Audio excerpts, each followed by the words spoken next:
following is a production of DallasCowboys.com and the Dallas Cowboys Football Club. How about them Cowboys?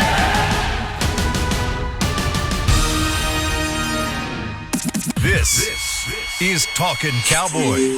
Streaming live from the Dallas Cowboys World Headquarters at the Star in Frisco. Handoff, Elliott plowing to the goal line. Barry, sacked by Lord. Prescott keeps it, and he bangs it in for the touchdown. And now your hosts, Isaiah Stanback, Heckma Harrison, Rob Phillips, and Kyle Yeomans.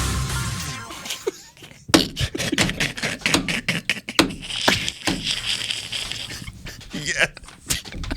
It's a wonderful Wednesday edition of Talkin Cowboys. We are here, I promise. Got him. Oh, my goodness. He is speechless for the first time in his life. I am. Did you see that? I'm straight speechless. Man, I didn't even need my Essilors to see that. Oh, that speechless. That's crazy. That's crazy. That Goodness gracious. Wow. Okay, so I'm going to redo this. All right, it is a Wednesday edition of Talkin Cowboys. We are on the air. Here on DallasCowboys.com. So glad everybody's been able to join us, and hopefully you'll learn something here over the next hour. I know I've already learned a couple of things in the last 5 minutes. Heckma Harrison, Isaiah Stanback, Rob Phillips, I'm Kyle Yeomans. We've got a ton to catch up on, I feel like, over the last couple of days, good and bad, around the Dallas Cowboys. Where do you guys want to start? I'll let you guys get the option. We going with the good or the bad to start? Let's go with some good, man. Let's start with the positive? Yeah, we need some positive man. around This here. is 2021. Let's get 2020 devil's advocate. I like that. I like that a lot. So we're going to start with the positive, and one of those positives was that Mike McCarthy just said it, but it was kind of what I think all of us were thinking yesterday. That might have been the best practice we've seen from the Dallas Cowboys, especially without Dak Prescott throughout training camp. Cooper Rush had a really nice practice overall. And, of course, we had an extended conversation about the backup quarterback position on Monday. But, Rob, I'll start with you. What did you see out of yesterday's practice, and what do you expect moving into today? Actually, I thought he said it wasn't really a good practice. Oh, I thought he said it yesterday. was. No, I might have misheard. He said, Was not. He said Cooper Rush had a solid day. Okay. Working with the ones, so that was good. We saw the touchdown pass late to Amari Cooper. That was a heck of a catch. Dime. By number 19.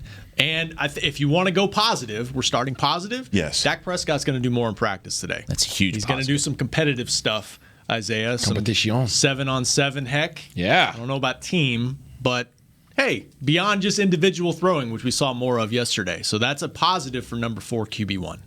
So he said 7-on-7 work. He didn't elaborate on team. He just said yes over in terms of competitive throwing for Dak today. Yeah, and to this point he hasn't even done 7-on-7 since July 28th. So it's a step forward, and they're doing this very intentionally. This is something he could have done a while back. They're just being very, very careful with him. But as we saw pregame Saturday night, he can make all the throws. I don't think that's a concern right now. As Jerry said on the Fan yesterday, and Isaiah's been saying this, it's something you've got to make sure doesn't carry into beyond week 1 when he plays the opener. Isaiah? Yeah, no, I mean, that's it. I mean, they're doing it the right way. I mean, while you have the time to ensure that he is as healthy as he can be going into the season, you want to, err on the side of caution. So they're doing the exact right thing, which we know that they have the best, one of the, if not the best, that's probably, one of the best training staffs in this entire league. So they know exactly what they're doing. They're prepared. Yeah, the practice yesterday for Cooper Rush, he did look good. And I think you look good when you're behind the number 1 offensive line. And as much as Cooper Rush looked good, let's just talk about Garrett Gilbert's confidence going in the trash can right now. He just seems like a guy that his confidence is shot. And we talk about him and the job being his to lose. I think he's lost it. And I think it's just because of his confidence. Now, you know how coaches do. They'll mess with your confidence. Yep. They'll yank you. They'll make you feel like you don't have anything, and you have to build yourself back up just to see if you have the mental fortitude to do this. And I think Garrett Gilbert, for a lot of the OTAs and even through training camp, he's been getting a lot of smelly stickers. And now, bringing it back. He's bringing smelly stickers back. He's been getting those smelly stickers, and then he has that first quarter where it's like, whoa, he gets yanked. Cooper Rush comes in, he throws some good balls, and now all of a sudden everybody is turning those smelly stickers over to Cooper Rush, talking about him and having a good practice yesterday, throwing dimes to Amari Cooper. So, I just want to see Double G get back in it because I still feel like he's better than Cooper Rush. That's just my evaluation of the two quarterbacks so far. I think this is one of the few times that you can say, obviously Coach just alluded to it in this press conference, but that you're going into the fourth game and you're undecided on your backup. Mm-hmm. I think this is one of the few times that you could probably look back in history and say, we don't know who our number 2 is. And I think that is very much so the case. And this is a very important game, obviously, for Rush. But Double G, can you snap back? Are they playing games or have you really lost some tread? Right? You lost some confidence and the players have lost some confidence. We've already talked about that. Mm-hmm. Now you're giving Cooper Rush an opportunity to go out there and make some plays. Sneaky. It's like this is when it gets real. This is when you guys, as fans, you guys understand that this is a team. However, there's a lot of individual battles going on. Yeah. Right? So you're fighting for yourself. Let's not get this confused. The team starts with I.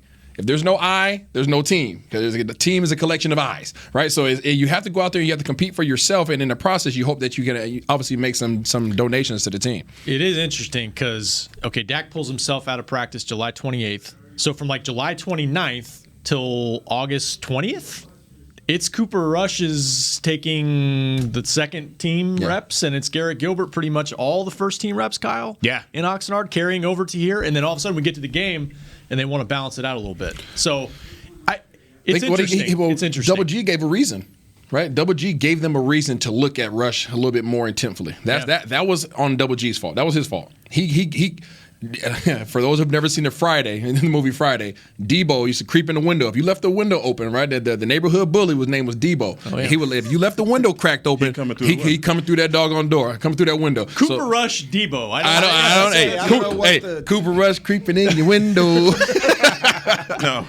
And look, just be realistic. I mean, this is a preface with God forbid, but God forbid if something happens where you start the season with Rush as your backup and he has to go in at Tampa. Like I say, God forbid, guys, while y'all looking at me like that, I'm just saying. Just feel like you're putting it out in the open there. What I'm actually saying is, from what Coach McCarthy is saying, I think he's dealing in the reality of that if that is what you have to, if that's going to be your second quarterback, then he's not confident in it. You have to dabble in that. You have to think that way, just the way that the world is working the last couple of years.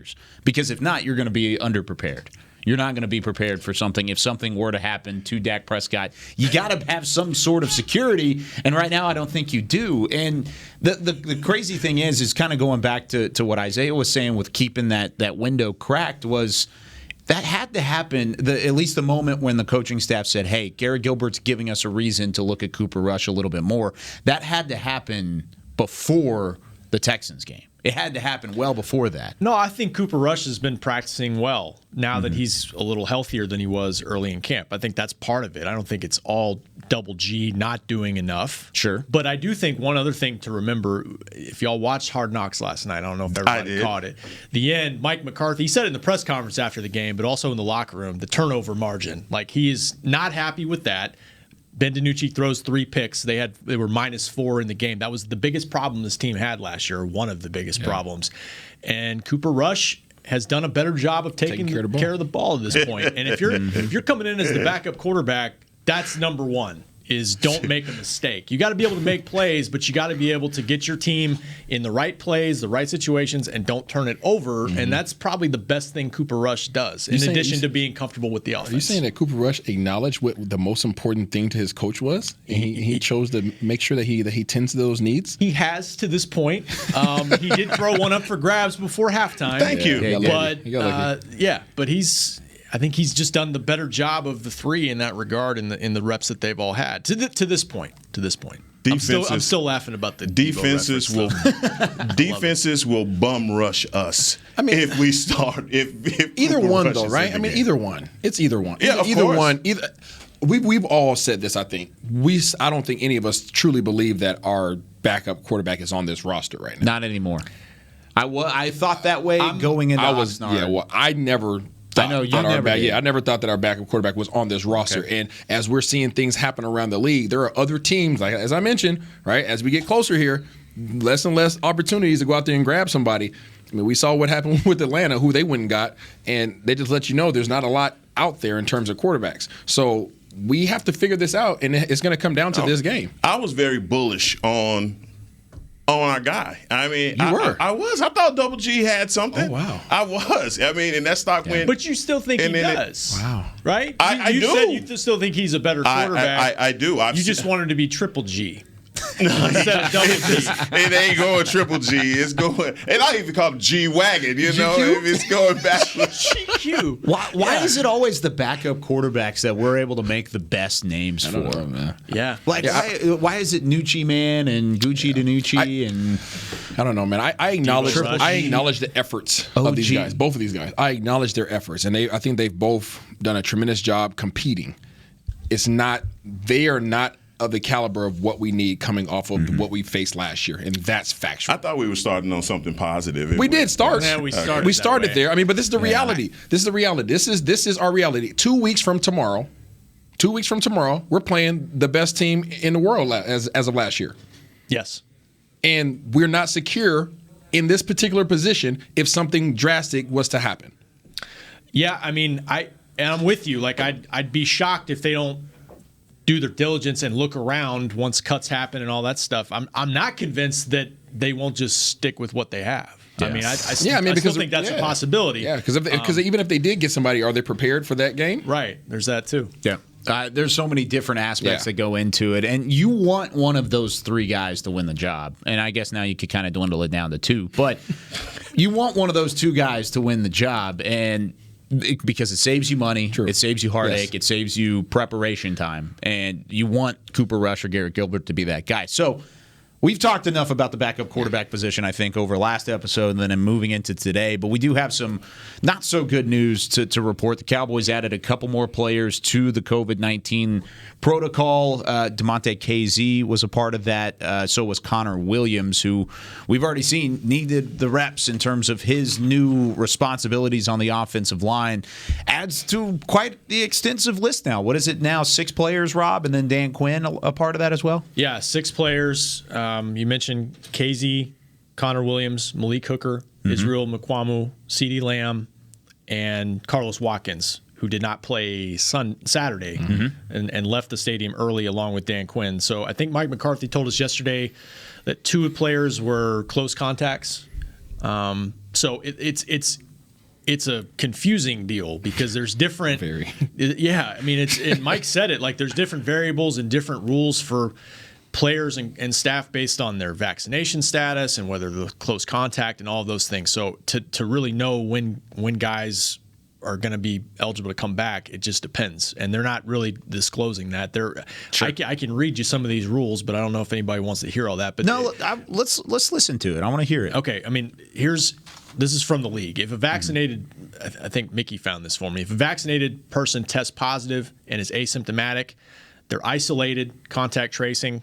They're permitted to return after 2 negative tests at least 24 hours apart and be tested every 2 weeks or as directed by medical staff. If you're vaccinated, you're not subject to quarantine as a result of a close contact. Okay, so if you're unvaccinated and you test positive, same protocols from 2020. Isolated for 10 days, and if you're asymptomatic, then can return. Unvaccinated, subject to 5-day quarantine if they have close contact with someone. So it just depends. And what's now, like Isaiah said, we're only a few days now from the opener, and you've got multiple guys in this protocol. It's tough because you're starting to feel like this is 2020 again. Yeah, where they're trying to manage this, and they're back in virtual mode again today with their meetings. They are practicing today.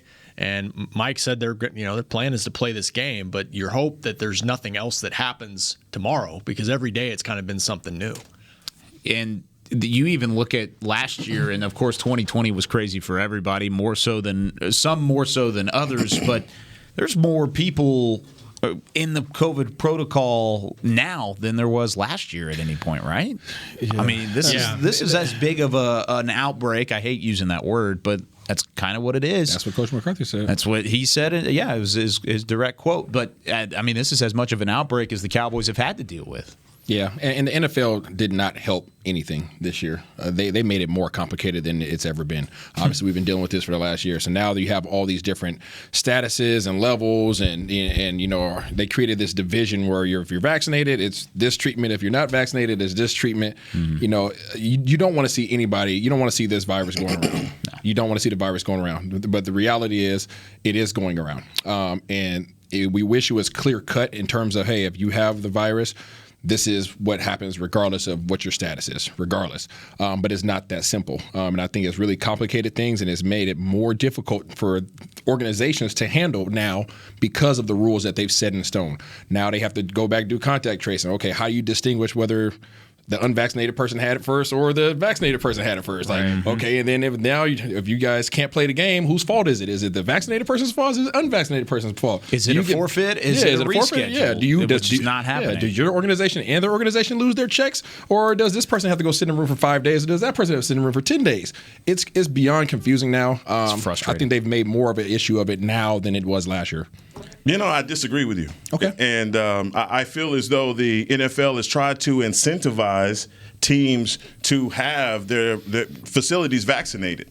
I think as a business, they realize that their business model is struggling because of 2020, because of the because of COVID. Mm-hmm. You're not able to have people in the stands. You're canceling games. You're having to reschedule. They can't do that with a 17-game season. They put the protocol out there. You have teams that are 100% vaccinated. You have teams that are 70, 80% vaccinated. The way that they're making the rules for teams and their guys to try and put this virus behind us, I think is smart in a way. You can't judge a whole league that's trying to find a solution for a global problem. This is what we're dealing with. And now that people are trying to self-diagnose or tell themselves how they can deal with this, the NFL said, no, we're going to put these rules out here in black and white, and this is the way that it's going to go. And it may not be perfect, and it didn't all happen in a vacuum, but we're dealing with this as a society. And smarter people have to come together and say, look, this is how, when we're talking about football, when I'm talking about society, how do we get the brand of football to go forward post-pandemic? And, if anyone has anything smart to say, please send it to the NFL. But I think from the NFL and the owner standpoint, I have to push my guys to be vaccinated because that is the road of least resistance for us to get this league going forward. Right now, you can't go forward because everything is so convoluted with the guys that refuse to take the vaccine. And again, that's a whole nother issue, and we're going to take up the whole show based off of that. But that's just my angle. No, it's very well said. Very well said from your point, because there is no cut and dry answer, and you got to find a way what's best for you, your organization, and the league as a whole to be able to further the sport. That's bar none.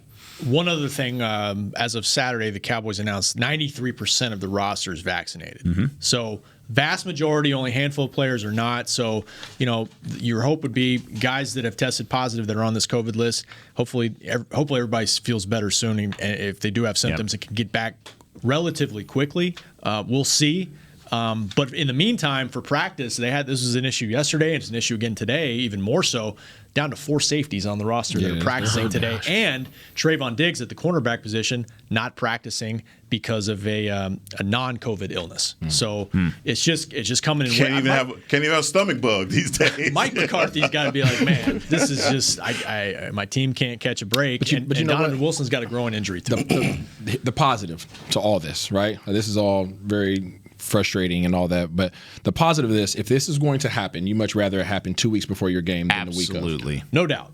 No doubt. If it was going to happen. More than 2 weeks before. Like you said, I mean, we're at 2 weeks tomorrow, so there's plenty of time for week one, whenever the games count, to really get back to full strength. It's go time now to contain it. So lots of pressure on the Cowboys, not only on the field, but off the field as well. But I'm tired of talking about that stuff. I'm tired. I'm so done with it. I know people at home are tired of listening to it. It's a news story, and we got to hit it. No, we have to. But it's affecting the team right now. It's affecting 100%. The way they're meeting. It's affecting practice in terms of numbers. I mean, it's like injuries. I mean, it's the same. It's the same deal. It's a scary virus going around, man. Yeah, it is. It's scary. We've done our due diligence. We talked about it. So now let's move on and let's be happy. What's one of the happiest things about this team this year? it's the wide receiver group, and that Amari Cooper is coming back, and he's fully healthy. We're going to talk about Amari Cooper and what we saw from Coop and this wide receiving core when we come back with more Talkin' Cowboys.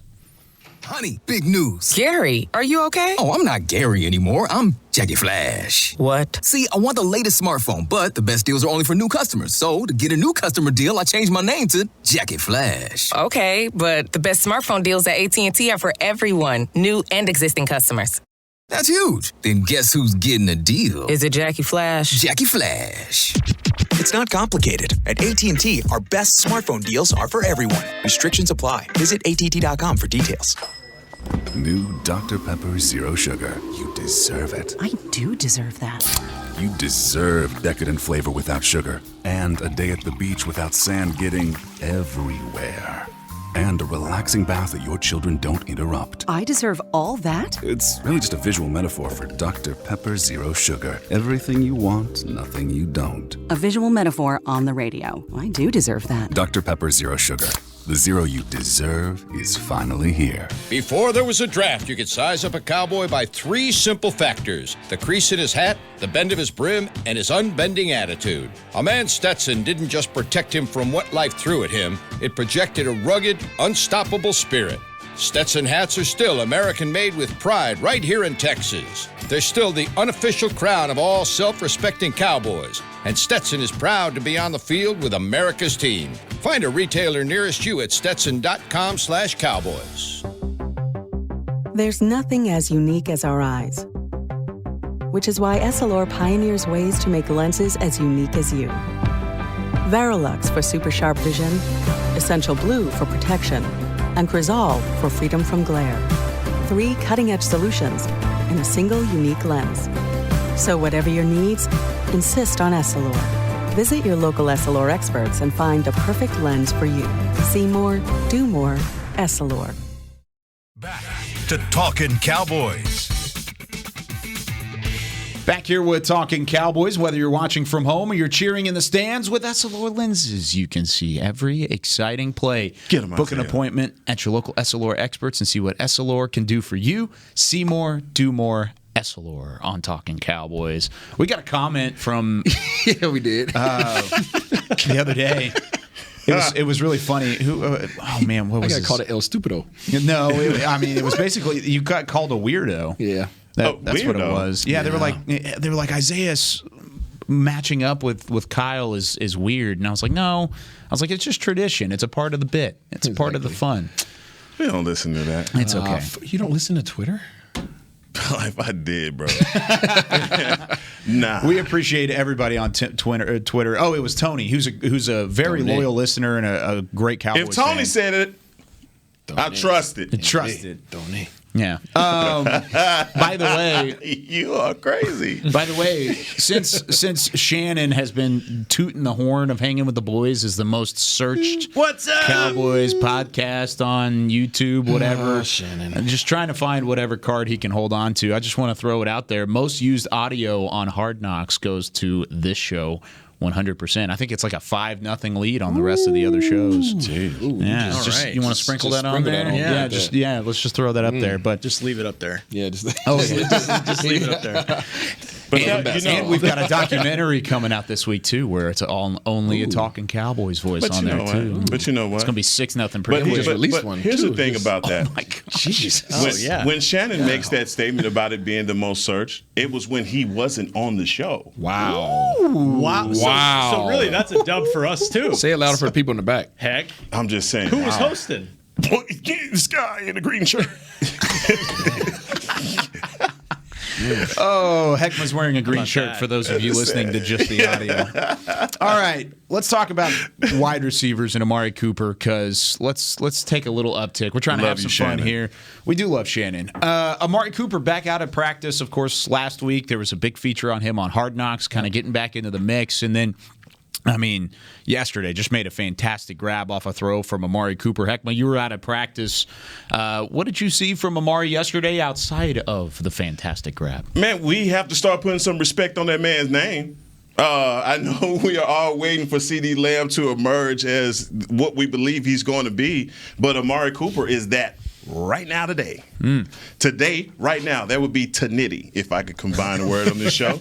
And that's what he is. I mean, this guy, even on Hard Knocks, there's a part in Hard Knocks, if you didn't watch it, I think it was just awesome. Him just being big mentoring, being big brother to CD and just showing him his release. And, man, just the way that he's putting his moves together, his whole career, I think that's the part that, and I've even, kind of fallen into that whole argument about number one, number two. He's the alpha, dog. He's number one. And he ran a fade route yesterday versus Diggs. God bless Trayvon Diggs. He came up a little gimpy at the end of the play. It was his ankle. Okay? It was his ankle. Yeah.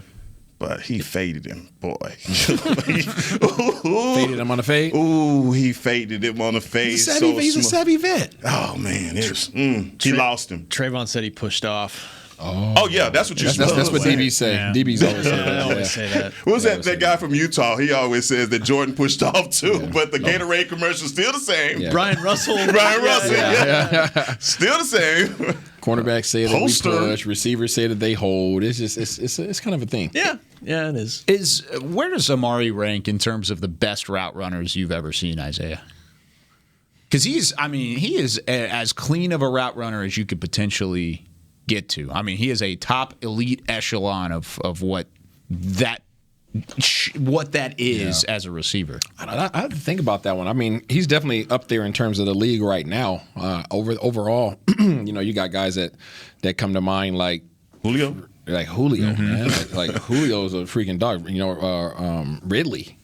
Stupid routes. So you got there's a handful of guys that run some amazing routes. The footwork is kind of ridiculous. And it's really become a focal point in the offseason. I think it used to be taken for granted that receivers just had good footwork. And now, over the past years, I don't know if it's social media, some of these foot specialists that are on social media now, but you find a lot of guys going to find these foot specialists. I mean, even Zeke this offseason, that's why his footwork improved. He found somebody who worked specifically on things that he wasn't naturally good at. So people are taking it a lot more seriously now. But in terms of just his experience and where he stands in the league right now, I think you have to put him in the top 5. Yeah, I can see top 5. Yeah. Maybe guys like Justin Jefferson in there as well as a young guy. Devontae Adams. Devontae Adams, you got to put him up there, way up there. There's a lot of good, really good receivers in this league. And Amari takes so much pride in it too. I think he talked about something last week, how he's a quiet guy and he doesn't like how people think it translates. Oh, he doesn't care. He takes offense to that. And if you listen to him talk about running routes, like in the locker room, when we could go in the locker room before COVID, he would talk about running routes like it's art, like it's painting on a canvas or something. He loves it more than anything, and so he just takes a lot of pride in it, and it shows for sure. And you saw that in the Hard Knocks episode as well. I mean, a one-on-one with CeeDee Lamb, showing him exactly how to get up off the line of scrimmage, how to kind of fake one way, go to the other way. I mean, and CeeDee was soaking it all in. If you're going to get a master class in running routes, Amari Cooper's the one that you want teaching it. And not only just the physical aspect, I mean, the mental side of what he was coaching CD on. He was teaching CD, this is what they're thinking, right? They naturally have an instinct to do this, right? So these are the things that you have to take into consideration when you're running your releases. So it's not only the physical side and helping CD's physical approach to the line of scrimmage, but it's also the mental. And that's what's going to be a huge leap in CD's development. And Isaiah, I'm sure you can speak to this being in film study. And you're sitting there, you're going over the 7-on-7s and 1-on-1s, and you're with that clicker in your hand, you can slow that thing down and see what Amari Cooper is doing. So that's in the DB room, that's in the wide receiver room. They see what number 19 is doing out there. There's no replacement to having a respected veteran receiver teaching you not only how to run routes, right, and some of the savvy moves, the in and outs, the releases, all that stuff, but also your mental approach. And I can remember my time when I was learning from T.O. or Patrick Creighton or Terry Glenn, or even when I went to New England, I was learning from Randy Moss and Wes Welker.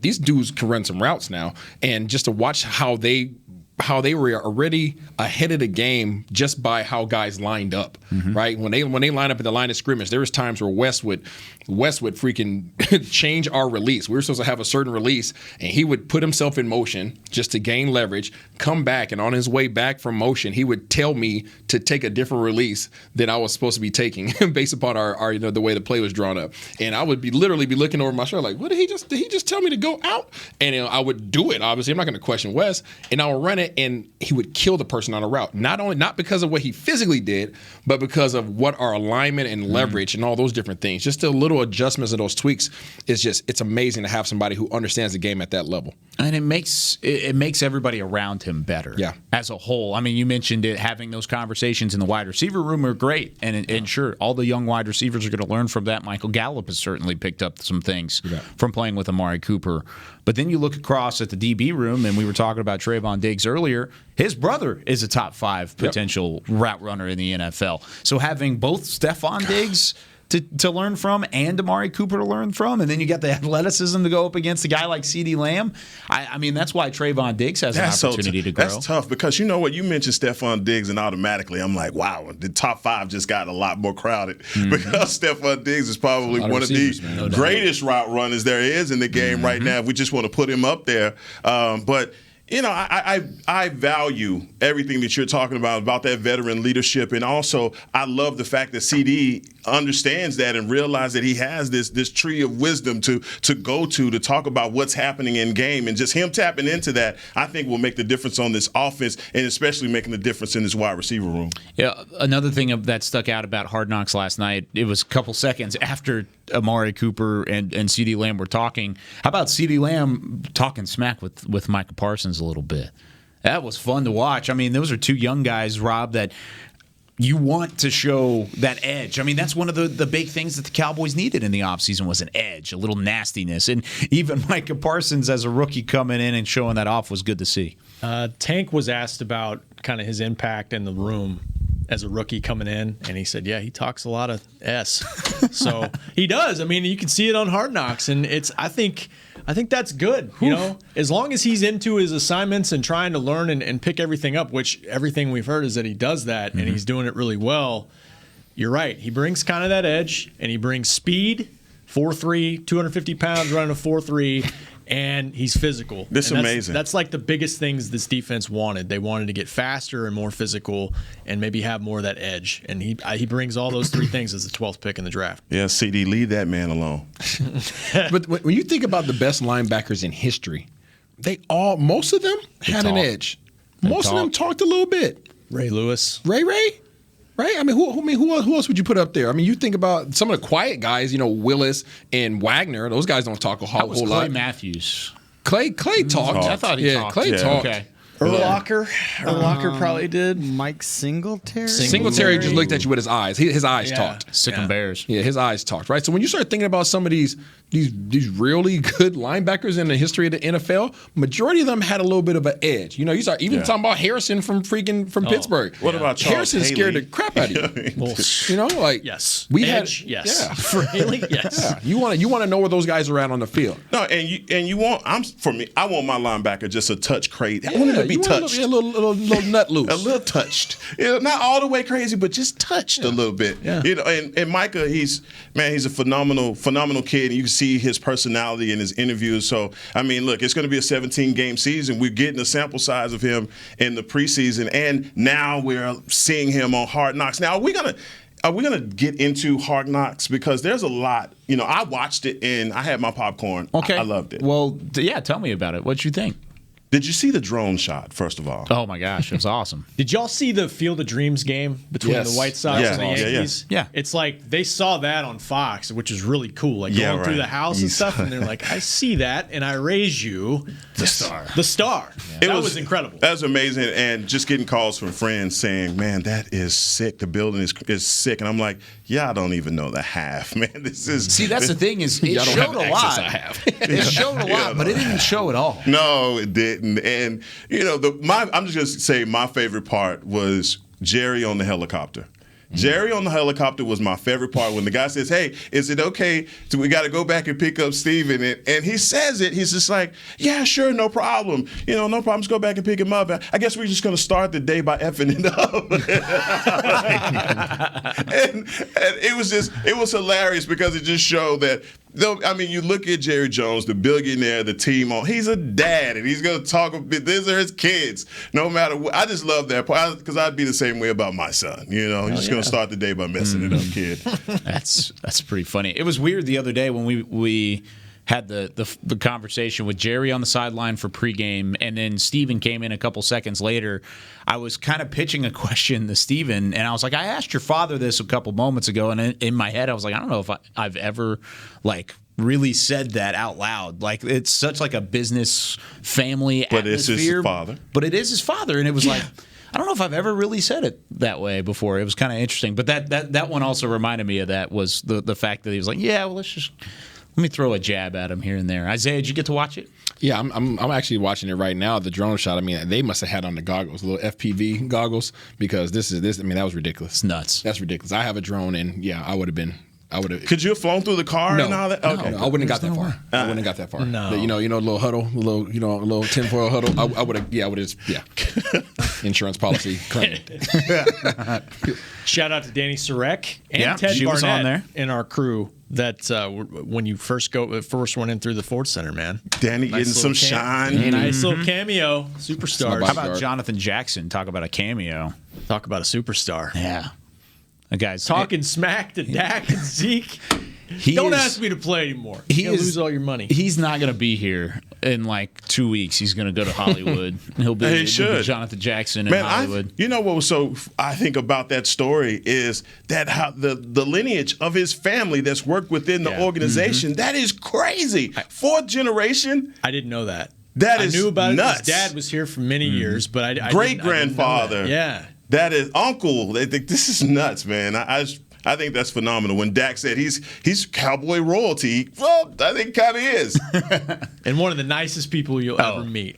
There's not a person. Now I got to pay him in spades. Now it's just got to happen. There you go. It's just got to happen. We could just do that live for Friday's Talkin' show. How about that? Just you. Anybody else know how to play spades? Yes. It's been a while, but yeah. I threw that out there. I didn't want to alley-oop it to you. I knew you knew. But come on. Okay. It's okay. Rob, what were your thoughts of Hard Knocks? Anything you learned? I didn't see all of it. Okay. I kind of zipped around, and they're focusing on long shots to make the team these last couple episodes. Isaac Alarcon and Si se puede. Yes, and what? I got to brush up a little bit. And Mr. Hardy too. And I think there's people that want to see maybe more of Jerry, or more of some of the stars, but this is Hard Knocks formula, man. They want to follow some of the long shots, and then they'll kind of circle back to a Micah Parsons or a Jerry Jones and try to give everybody. I think we're so close to it that maybe we don't. I think the average fan that doesn't get to see any of this stuff is just blown away by any of it. True. There's some good stories out there. I've enjoyed it. Yeah. It's been an inside look. It's been something fun to look at for fans at home, and it's like you said, something that they don't normally would get to see. It's stuff that we don't even normally get to see. We would have no idea that Jaquan Hardy lost the contact when he dropped that football on the out route.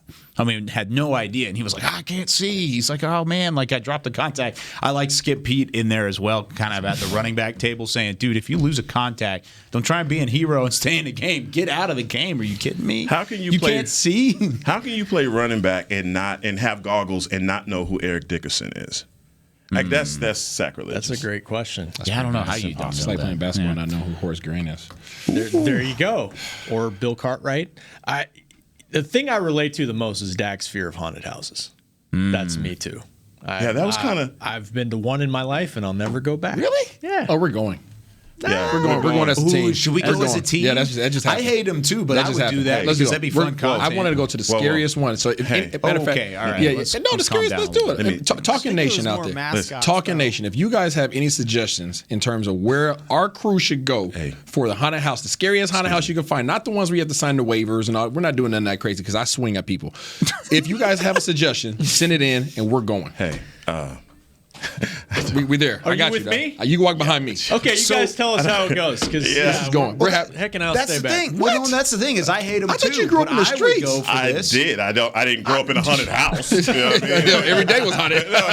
Every day. I don't go back. I'm starting to question your streetness. Well, you better question it because when I moved out the hood, I moved out. All right, we're gonna take the a. guy with the chainsaw really had a chainsaw. Oh God, That's what I'm saying. That's what I'm saying. I I don't volunteer for it. Okay. Kyle, I'm with it. Okay, I mean, I would do it. I think it'd be fun, even though I hate haunted houses as well. CBZ, you're going with a CB. Yeah, CBZ. I'll go. Chris would own that. You kidding me? All right. When we come back here on Talking Cowboys, we're going to start with we're going to start looking ahead to winners and losers throughout training camp and also practices going on right now. What do we expect heading into the Jacksonville game when we return here on Talking Cowboys? Hi, I'm Clint Tillison with United Ag and Turf. Before you can park yourself in front of the game, park yourself in a John Deere and power through your chores. Our Land Run package is a 1025R, 25 horsepower tractor with a loader, rotary cutter, and a box blade for $229 a month. And the price you see is the price you'll pay, no surprises. So don't miss another kickoff. Visit UnitedAgAndTurf.com. Offer ends February 1st, 2021. Restrictions apply. See dealer for details. Now let's get to work. The Cowboys way, where 16 Hall of Famers and 5 championships shows us what success looks like. Where turkey is always the second best part of Thanksgiving Day. Where we are all defined by one single thing, the star. Where we as fans know it's our job to keep the tradition going. Bank of America is proud to be the official bank of the Dallas Cowboys and to support the quest of living life the Cowboys way. Copyright 2020, Bank of America Corporation.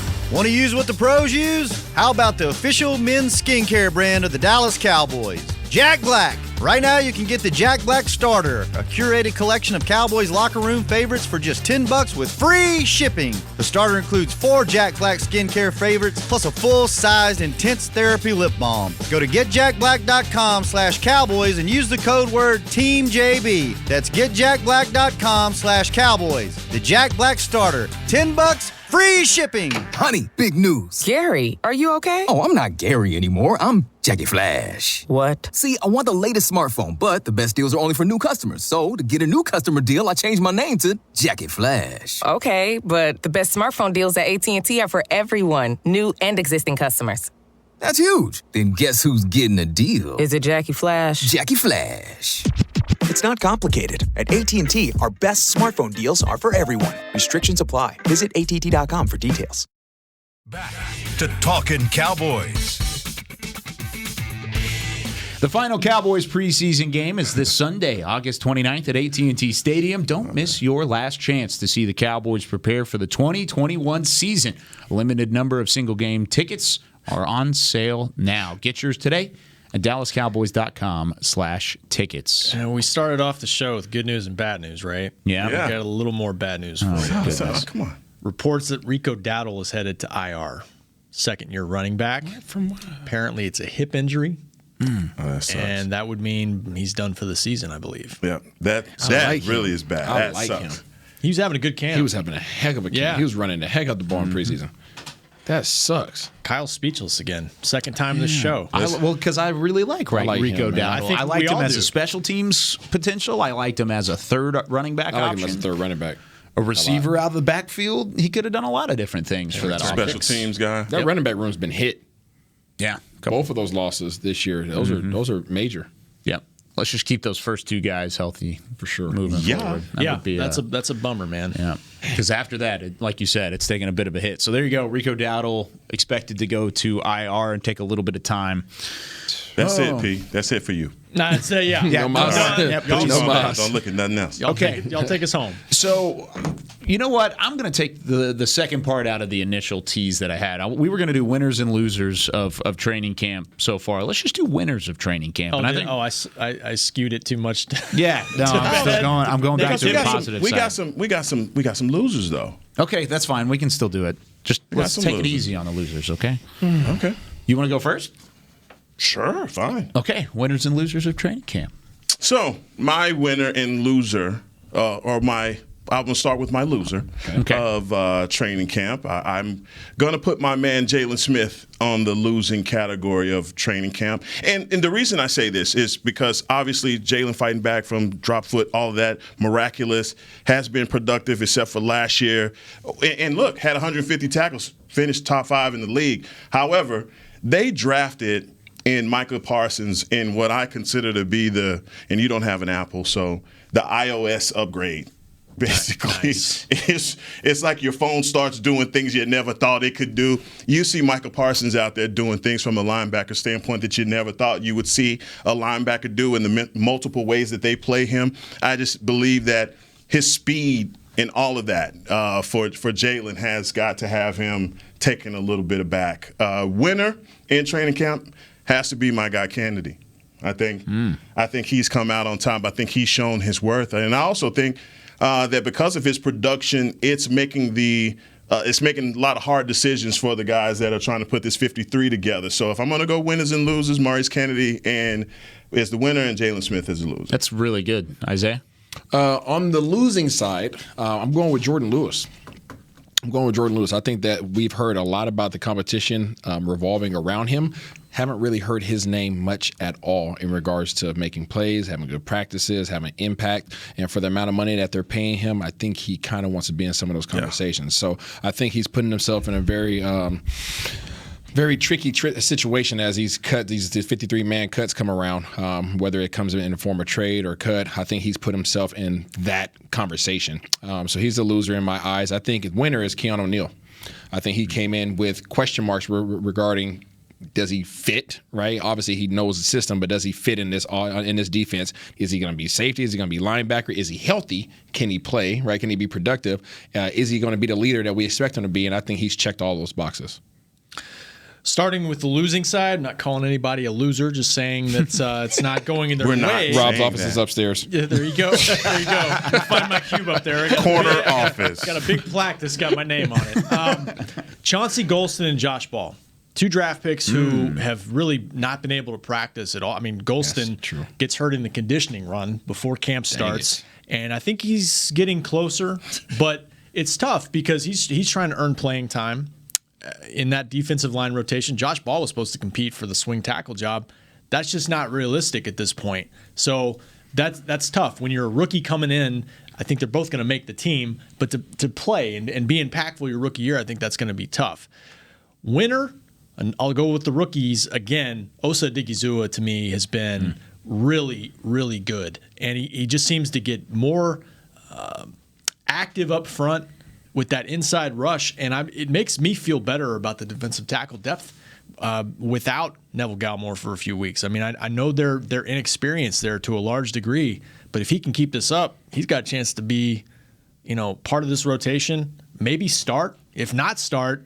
Be a guy who plays a lot of snaps and maybe can be productive for him all year long. I like all of the 3, or I guess each of the guys that you guys gave. So, I mean, Rob gave a couple there, but ultimately 6 to 8 guys that you just named, I would put all of those in the exact categories that you had them in. I would say, and this is kind of a stretch, but I'm trying to keep it different, but Trayvon Diggs, I think, is a winner to me from what he's done throughout camp because last year, there were still questions around what Trayvon Diggs could do. We've talked about it on this show specifically, Isaiah, and whether or not he can be your top corner. Yeah. And I think the latter part of last year into the offseason, the expectations were, hey, can he look like your top corner? Well, guess what? We're through the preseason, and he is undoubtedly the top corner on the roster, and he's going to be that going into the year. Of course, he's not practicing today because of the non-COVID illness, and he had a little banged-up ankle at the end of the game or into practice yesterday. But I still think he is a winner throughout camp. A loser, staying on the defensive side of things, is Terrell Basham, and it's along the same lines of what Rob said about the 2 rookies. Is he comes in as a guy that's in a crowded edge rusher room with guys like, of course, Randy Gregory, DeMarcus Lawrence, but Now, Dorrance Armstrong's playing well. Bradley Anae is making a case for himself. Even Chauncey Golston, who is still a rookie, at least at the moment, has a spot on this roster. Terrell Basham was brought in on a 2-year deal to say, hey, you are the edge rusher depth, and he hasn't been able to work his way back onto the field ever since suffering the ankle injury. So I think he's kind of a loser in terms of training camp. Like I said, not calling any, or like Rob said. Oh, your cube's upstairs. It's up there as well. Right next to Rob. Right next to Rob. Well, Rob moved. He moved away from me. Oh, you got a bigger one. No, yeah, he did. Bigger cube. No. It's bigger. You got an office? I do not have an office. Well, come on, man. You got the corner office, then you pee. We've been to party your pee office. Let's go. I'm going to show you right now. All three of you guys have cubes. Yes. No. I don't have a cube. I mean, you have a cube by association. So you guys have you have a cube to go sit down in. Wow. Right? And it has your name on it. Now wait. Right? Three times speechless. My God, Kyle. Am I lying? Isn't that what? Heckman, what's mine is yours, what yours is mine. Isn't that how it goes when you're married? This is yeah. It says Harrison on the side, doesn't it? That's crazy. That's crazy. Let me ask you this question: if you went and sat in that cube, would anybody kick you out? Yes, they would. Yes, they would. Absolutely. Oh goodness, I'm sorry. This is. I can't believe you guys. Like, it's a shock. I didn't say it. That is shock. You're thinking it. Actually, I did not. Unbelievable. Unbelievable. All right, we've got to find cubes for Isaiah and Heckman now, I guess. Thank you. This is my cube, okay? Yeah, this is my cube. Hey, there's one member of this crew who has an office of sorts, and he's next door right now. That. Yeah. True that. Mm-hmm. So that's who y'all need to be jonesing on, not me. He's the man, though. He's the man. He's not even Chris in earned conversation an office. as He's always had an office. He needs one. Talk about modifying the door. Oh, goodness. What have we seen? We didn't get to talk about it on Monday a little bit, but kind of going along the same lines as winners of training camp, and he needed a really good preseason, but Jabril Cox. Jabril Cox. Me? No, this guy. Still laughing. I'm trying to push this thing along. No. It's okay. I'll be back. I wasn't even trying to be funny. I was being dead serious. I think that's what made it worse. It's true. That's what made it worse. But to your point, Jabril Cox. Last week he showed up. Now, last 2 weeks he showed up. Yeah. Sure. I think last week he really showed up. I think obviously the defense balled out, and he showed his range. And I think that's what everybody wanted to see. They want to see, can he cover? Mm-hmm. Obviously, they know he can run around, he can hit. They want to see, can he cover somebody? And I think he was running around and hitting people with reckless abandonment. And that's what you want to see as we talk about culture and character of this defense. I think he was a great reflection of that. The linebacker snaps week 1 through week 17 going to be very, very interesting. Very interested to see how those that rotation's going to roll, right? Yeah, how their snaps are going to be dispersed. I think there's going to be some very frustrated guys on that side of the ball at that second level. I think, Heckman, obviously, as a defensive player, you want to get in there and you want to be in the game. You don't want to come out. Now, defensive linemen, they know they cycle in and out. Corner, a nickel defensive back, they cycle in and out. Everybody else, you're in the game. Right? You're in the game. And as a linebacker, you don't want to come out that rotation. You don't want to come out the game at all. So the guys are going to be in for a snap or two, and then they're going to roll those guys up out of there, and some other guys are going to come in, and it's going to be very hard. You're going to hear them say, it was hard for me to catch my flow. It was hard for me to get the pace of the game and really get settled in. I think we're going to hear that. I'm going to project You're going to build those excuses in. I'm throwing them in now. Oh, wow. I'm throwing them in now because you're going to hear it. I tell you who I don't want to see come out, and that's number 11. And if he's coming out, then you're just giving him a blow to go back in. Call timeout to get him. Bump him down at the end. Exactly. It's just not. But going back to Jabril Cox.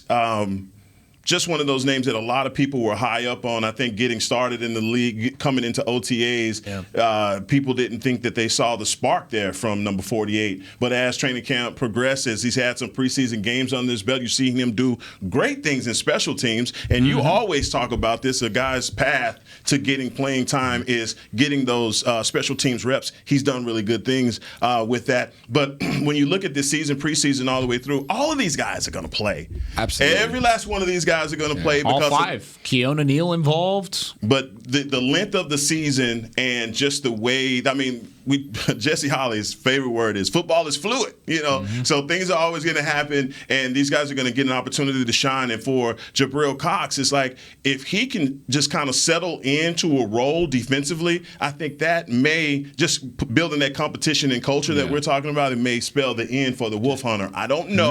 I'm just basically throwing that out there that he's kind of in a very peculiar situation right now. Just picture this. It's 3rd and 11. Right, 3rd and 11. You take Van Der Esch off the field. You take Jalen Smith off the field. You put in Keanu Neil. You put in Michael Parsons, and you put in Jabril Cox. And you got these guys to be able to cover the underneath. These guys are going to be roaming and running around like madmen. That is going to be crazy. But that's the NFL. I mean, everybody's playing that nickel defense. It's true. Goodness. I mean, but they're not small. No. That's what I'm saying. Like, it's one thing if you're swapping them out like for small guys. These guys are not small. That's the thing about Keanu Neil. He looks like a linebacker. Yeah, he's a linebacker. I know he's been a safety, but he looks like one. That boy's a linebacker. He weighs, I don't know what he weighs. 225. Yeah, he's 225. Yeah. He's the lightest, right? 225. And you got Jabril Cox, 233. And then you got Michael Parsons at 245. Yep. I mean, Leighton Van Der Esch is like, what, 245? He's heavier, yeah. 250. I mean, he's a big guy. But Van Der Esch and Smith are both top heavy. Sure. That's what they are. They're top heavy. They're downhill guys. That's what they are. They might not want to hear that, but they are fill the gaps, come forward, sit in the box, go sideways 5 yards, and that's what we do. And these other guys, they have range. Kind of an addition to your point of the 3rd and 11 hypothetical. I mean, we threw out the hypothetical Monday with the quarterbacks of if there's no Dak Prescott and these 3 are in the game, do you feel comfortable? The resounding answer was no. Mm-hmm. If Leighton Van Der Esch and Jalen Smith are not in the game any of those 3 guys are in the game instead, do you feel comfortable? Yes. I mean, I feel better. Yes. Especially based off of what they've done in the past couple of years in terms of linebacker depth. I feel much better. There's only a handful of positions on this team right now that I don't feel comfortable with the number 2 guy. Or the number 2 rotation. Tackle? Center? Center especially. Off top. Yeah, center especially. Quarterback. And then, what was the other one I had? I think that's it. What about safety? You feel better about safety? I feel better about safety. Safety. I mean, once everybody safety, gets back. corner, defensive line, tight end. Is it D-tackle maybe? I feel okay with that right now too. I'm good at D tackle. I'm okay. I really think it's just. I think it's specifically the offensive tackle, center, and quarterback. That's it. Everywhere else, I'm okay with our number 2. That's why we talk about those 3 positions. Yeah, with so much. Yeah. No, defensively, I just feel like defensive line, I like how Mike McCarthy said he's never seen a flip like this from one group to another, how the defense is much more improved. And I think it's because of the play of the defensive line. Yeah. You got to feel better about these guys in preseason, getting more pressure on the quarterback, the stunting that they're doing. And all of that is a byproduct of Dan Quinn's influence. And, we go back to last year and Mike Nolan, and bless his heart, man, because he didn't have preseason. And he didn't have a way to implement, and guys just look like hot garbage. But I mean, if you had Michael Parsons behind Dontari Poe, I don't think you would be. Why did you just do that? And I gave you a bad visual. Well, maybe you would be talking about Parsons that way because of it. I just think that the D line is doing so much better of a job of keeping these guys lanes open to shoot and make tackles. So the defense is working efficiently. But Rob, what's the outlook on Tristan Hill right now? Well, I mean, to this point, it doesn't sound like it's imminent that he's coming off PUP. So it very well could be he's starting the year there, which would mean, I think, a minimum of 6 weeks. 6 weeks, yeah. So he's making progress, and there's still time. But, unless we hear something differently, that looks like that could happen. So, and Golston, we'll see if he's in that group too, or if he can get back before then. Lots of guys trying to come back. It's a congested room. Let's end the show on a good note, guys. There was a guy who passed his physical today and has been activated off of the PUP list, and he's the kicker, Greg Sirlein. What are you doing? He's actually like doing the paper footballs. Yeah, like paper football. There we go. Oh my God. But yeah, Greg Sirlein's going to be activated off a PUP list, and McCarthy said he will be kicking. Yes. So. Oh, he needs to Sunday. They don't have another kicker. They sure don't. I guess he's using somebody asked him that question too. He was waived yesterday. What is Greg Sirlein going to do? Coach said he's going to kick. Yep. Wow. Thanks, Coach. I don't think Mike's in the best mood right now. No. He's dealing with a lot of crap. I don't blame him. Well, hopefully everybody listening at home has been in a good mood over the course of the last hour. Hope you learned something, but that's going to do it for us here on Talking Cowboys. For everybody involved with Chris Beam in the back, we've got Heckma Harrison, Rob Phillips, Isaiah Stanback. I'm Kyle Yeomans. We'll see you Friday. It's Say It With Your Chest Friday on Talking Cowboys. Presented by Tostitos. This has been a production of DallasCowboys.com and the Dallas Cowboys Football Club. How about this, Cowboys? Yeah!